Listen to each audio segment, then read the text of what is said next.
சென்னை சர்வதேச விமான நிலையத்தில் வான் நுண்ணறிவு பிரிவு அதிகாரிகள் சோதனையில் ஈடுபட்டனர்.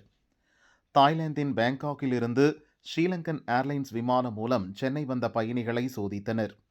அப்போது 30 வயதான பெண் கொண்டு வந்திருந்த உடைமைகளை சோதித்தபோது அவர் முன்னுக்கு பின் முரணாக பேசினார்.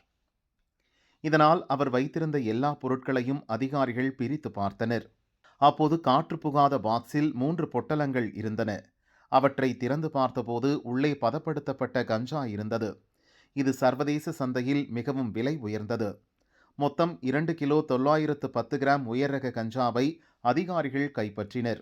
அதன் மதிப்பு 1,01,00,000 ரூபாய். கஞ்சா கடத்தி வந்த பெண்ணை அதிகாரிகள் கைது செய்து சிறையில் அடைத்தனர். அவருக்கு 30 வயதாகிறது. தாய்லாந்து டூர் செல்வது போல் சென்றுவிட்டு அங்கிருந்து கஞ்சாவை கடத்தி வந்தது தெரியவந்தது.